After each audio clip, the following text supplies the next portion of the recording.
Hello and welcome to the Hairdresser Strong Show. I'm your host, Robert Hughes, and this is my guest, Lorry Green. She's a salon owner from Washington State. Lorry, will you introduce yourself, please? Absolutely. Thank you, Robert, for having me.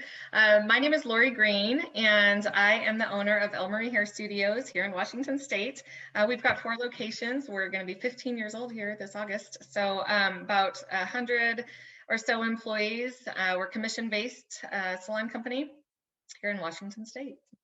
All right, awesome. If you didn't join us last time, if you didn't watch the last interview that we had with Loria, we talked about her salon, all 4 locations, how the culture is similar, and what ties them together is their mantra and their 4 pillars. If you're interested in hearing more about that, either check out their website or go to and watch the first interview. What is your website, Lori? It is www.ellemariehairstudio.com. So that's ELLE, mariehairstudio.com. Awesome. So ellemariestudio.com, and you can read all about it. So today we're going to continue that conversation, and we're going to say like, okay, I heard all about the salon, and now I'm interested in how do I get a job there, and what to expect, and what do you expect, etc. So why don't we start off by saying like, what is the hiring process? Like, do people just show up? Do they send a resume? How are people typically getting in touch with you? Yeah, that's a big question, actually. We have people reach out to us in a million different avenues. We are on Instagram, Elle Marie Hair Studio on Instagram. And so I do get a lot of DMs on there, which is kind of exciting. We also have a careers page on Instagram. And so anyone, it's usually students, but anyone who is interested in what life is like at Elle Marie Hair Studio as a hairstylist, it's Elle Marie Hair Studio Careers on Instagram. And then our website, ellemariehairstudio.com. We have our careers tab. They can find out all the information that they need on there, including our career path guide, our earning potential worksheet, the application, and then they can send their resume and cover letter to, there's a link that takes you there, but it'd be myself and then my director of HR. And then we also have an application through our Facebook. But ultimately, we have a lot of referrals from our stylists that work for us right now. And okay. So that's a lot of the people that come are referred from our team, which is great because they know what our culture is and they know what we look for in a stylist. Well, as a matter of fact, what do you look for in somebody? You mentioned a little bit of in the previous interview, but if you wouldn't mind expanding on it a little bit. Yeah, no, absolutely. We are looking for people who are driven, people who are passionate, people who want to continue to learn, people who are open. You know, some of the words we love to use to describe our team are nice, gracious, courteous, and kind. Those are the type of people we look for. People who high energy is great, bubbly is great, people who like to smile, you know, that's great. But really we look at each other as a family, and so we want to definitely treat each other like family. And at the end of the day, when you join our family, there's a sense of responsibility there. And so we want to know that people can take responsibility for their actions. And then also when we have people come into our home, treat them like a guest. And so all of our guests know they come in and they can see stylists that they're not seeing that day, but they know that they're going to be taken care of by everyone that comes in their path. So nice, gracious, courteous, kind. Yeah. I mean, that's cool. Really, yeah. The technical side is good. If you can do great hair, that's a win. Okay. But if you can't yet, we're here to train you. We hire the people and train the skill. Okay, cool. What do you say that you're coming in from? Let's say I'm coming in. I'm in school, or I just graduated. What should I expect? Am I going to be able to go straight onto the floor? What are your expectations for me? Like I'm coming in and I'm gonna tell you what most rising stylists in school tell me, and that's they've done school, they got their license, and now they want to do hair, but right. they want to do training, but they really don't want to do much assisting. What is the pathway that you prescribe? Yeah. So there's a couple different things here, a couple different ways I can answer your question. There's our interview process, and then there's our career path. And so in speaking about interviews, I love the candid email or the candid DM that says, hey, my name's Susie, I'm in beauty school here, I just wonder about your salon. And I like it candid because I know that this can be very intimidating for a lot of people. And so when they come into this industry, I want to be so warm and so welcoming, and I want them to just contact me with all the questions they have. And so that's usually how it goes, actually. And so they'll contact us one way or another. I'll call them up, either myself or my one of my gal who does recruiting with me. We'll call them up and just answer all their questions and see if they're a good fit. 9 times out of 10, they are. If they've called us, they know about us. And so 9 times out of 10, they're a great person and they would be a good fit. So now the next step would be to determine what opportunity is best for them, whether it be doing the internship program, which is our associate advanced training. We can talk more about that later, or going into a stylist position, or if they're in beauty school and they just want to get their beauty school hours in our salon setting. We have that conversation as well. So once we kind of narrow it down to that, then we go into the process of the first interview. After that initial phone call, it's that first interview, and it would be with myself and then one other gal. And we go over everything. So we answer all the questions and we ask all the questions and we show them all the things and all that. And so then in that time, we determine which location makes the most sense for them. And so then we set them up with the next step in the interview process, assuming they get through that. And we set them up with that management team where they'll go in and probably be asked a lot of the same questions and tell a lot of the same stories, but from a different team. And on that day, they also will typically do their model. And their model, depending on the situation, it's usually a couple models. We want to see them do some hair. And then also it gives them the chance to really engage with the team, but it also gives the team a chance to engage with the stylist. And at the end of the day, it's not up to us on who comes and joins our team. It's up to our team. And so it's a culture that we need to protect. And every single person who works for us takes serious ownership in that. So that's kind of the interview process, and then the onboarding process is based upon whether they're doing the associate program or going straight on as a stylist. So it sounded to me like it okay, assuming that everybody loves me and wants to work with me. They all love you. You're hired.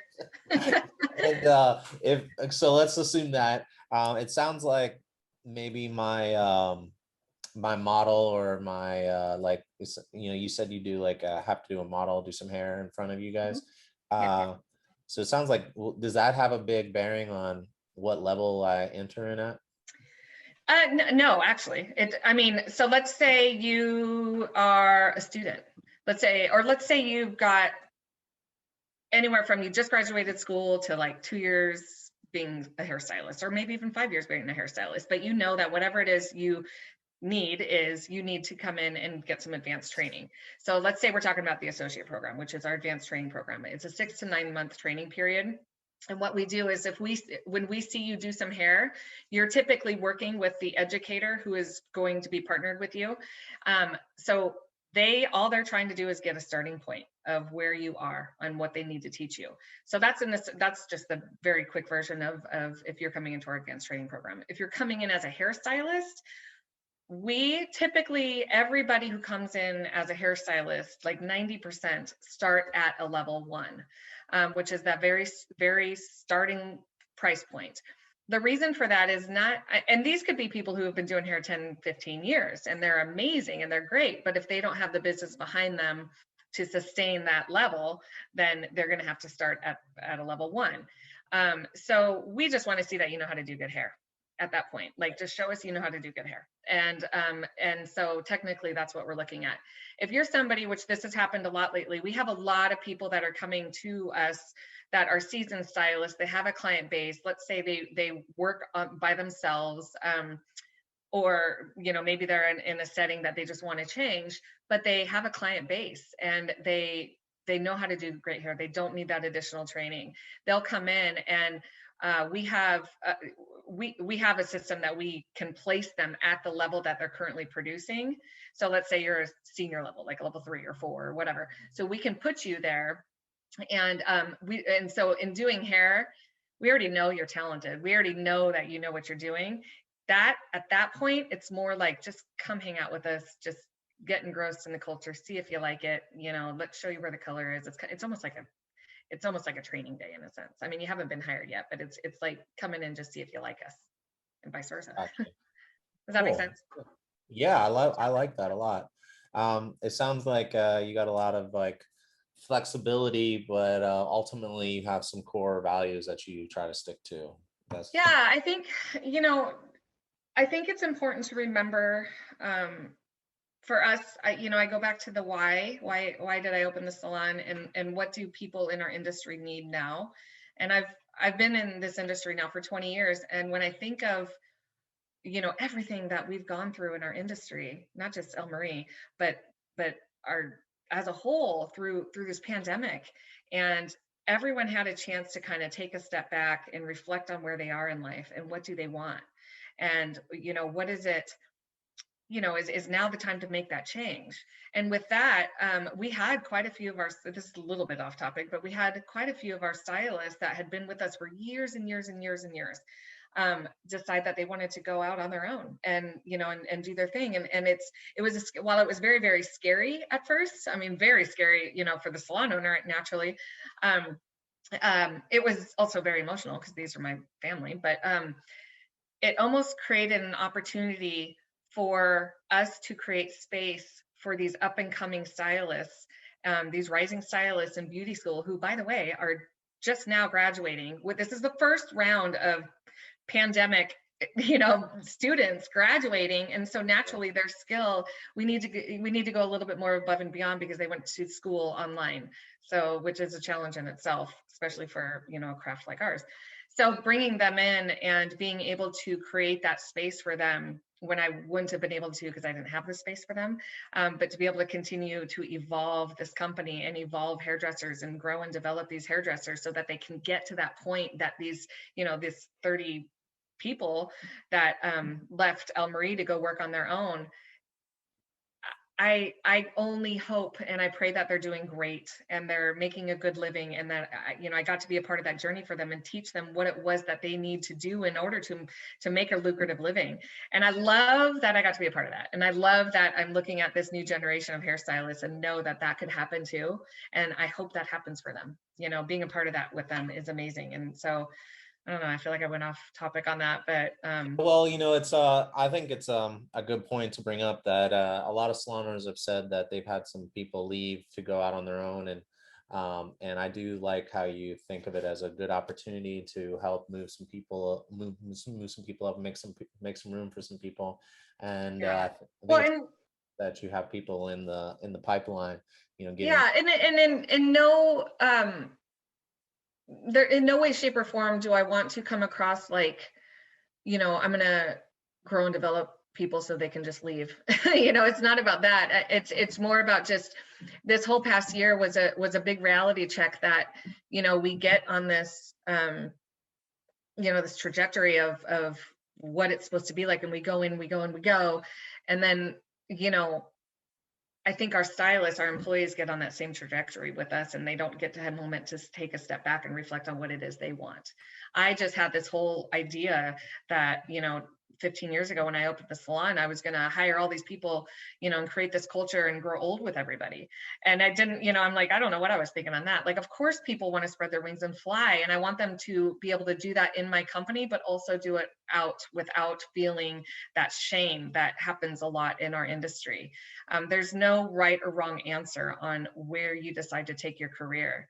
And so what I know to be true, what I know for sure without a doubt, is without salon companies like mine and many, many others out there throughout the nation, without salon companies that grow and develop people in this industry is going to fall. Because if we expect these students to come out of beauty school and go straight to a suite or go straight to open their own salon right away without any experience, it's going to either scare the hell out of them and they're just not going to do it, or B, they're going to fall. And so I want to be a part of that path for them. I want to help grow and develop people so that they can do that. And then when they do that, if they're like, I kind of like working, with a team, I kind of want to do that, the door's open. Like, I want to be that, I want that screen door going back and forth, like, come on back in, you're welcome back, and like, whatever. So when we do, just kind of take this conversation full circle, when stylists are seasoned and they've been doing hair for a long time, we do get those phone calls, and we get them a lot. And it's actually a lot of fun, because they're like, whoa, what? I didn't even realize this was a thing. Like, how, like, I'm making more money giving half of it, or whatever, whatever commission stylists say. I'm making more money just being able to come in and do great hair and go home, and that feels really good to be able to provide that opportunity for them too. So nice. Awesome.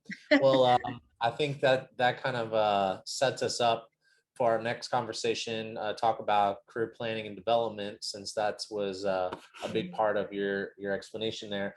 Before we do that, I would like to know if you had any advice for any stylists, whether they're rising or seasoned, if they are looking to get a job with you or starting off on their interviewing process. Do you have any advice that you'd like to share? Yeah, I think it is extremely important to know what it is you want. Now, I know that that's a hard ask sometimes, especially, when you're a 20-year-old right out of beauty school or whatever. Shoot, I'm 44 and I still don't know what I want. But when it comes to looking for a, being in this industry, you have to understand what kind of hairstylist you are. There's 3 different types. You're either a job hairstylist, you could be a career hairstylist, or you're a hobby hairstylist. And while those 3 things might evolve and change throughout your time in this industry, you need to understand where you are right now.